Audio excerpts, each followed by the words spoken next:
Como não poderia deixar de ser, eu inicio agradecendo muito a esse convite. É um enorme prazer estar aqui nessa cidade e com um público tão qualificado. Tenho a dizer para vocês que talvez seja a primeira vez que a coleção Filosofinhos está sob exame de pessoas tão qualificadas, ou seja, estudantes de filosofia que fazem essa intersecção com o ensino da filosofia para crianças, ensino médio, etc. Bom, então o que eu vou apresentar para vocês um pouco é essa experiência de escrever filosofia para crianças, concretizada nessa coleção chamada Filosofinhos, em que se fez esse esforço de traduzir alguns conceitos da filosofia para que possam ser lidos por crianças. Essa coleção ela teve início, eu acho que até vou explicar a origem da coleção, contando um pouco da história da coleção, falar então como é que foi a sua gênese, o seu processo.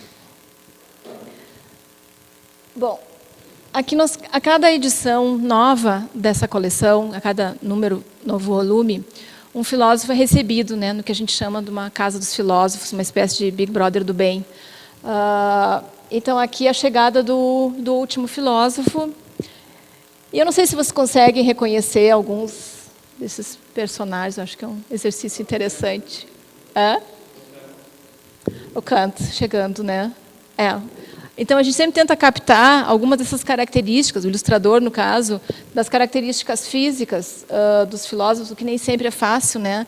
No caso do Marx foi bastante difícil, porque é como colocar aquela grande barba numa criança.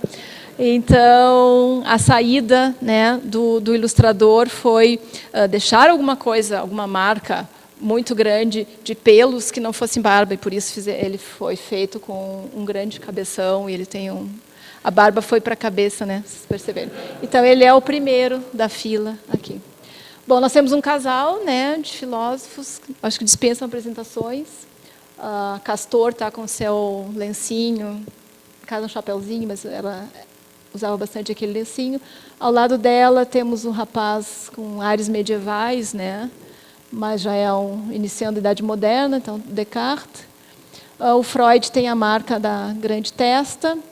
E os mais parecidinhos, mas, enfim, com características físicas menos, talvez, marcadas, seriam Sócrates e Platão. Então, um pouquinho dos trajes, né, um pouquinho das características, enfim, isso era só para apresentar para vocês eles, inicialmente, visualmente. A filosofia tem um componente importante nisso, mas não é o único, né? E ela também não é a detentora de toda essa possibilidade. Eu tenho muito medo dessa coisa da filosofia que ensina a pensar, né? Ora, mas qual é o conteúdo escolar que não deveria estar ensinando a pensar, né? Não é uma prerrogativa da filosofia, não deve ser prerrogativa de todos, né? Todo o sistema escolar devia ser ensinar a criança a pensar. Talvez as regras do bem pensar, como um campo, né, atinente à lógica, estejam dentro do escopo de obrigações da filosofia. Mas aí eu estou falando das regras do bem pensar, né? Não do pensar como atitude questionadora diante do mundo, de duvidar das coisas, de querer entender em mais profundidade, de não aceitar a resposta pronta. Então, esse é um outro... Isso deveria estar em todas as disciplinas, né? Também é problemático quando, nas escolas, as pessoas acham que a filosofia vai fazer isso, né? Ensinar a pensar. Então, não consigo entender isso. Que disciplina é essa que ensina a pensar? As outras estão fazendo o quê enquanto isso? Não sei. Quando eu terminei meu doutorado, uma das coisas que eu comemorei foi a minha libertação do texto teórico. Agora eu vou poder ler o que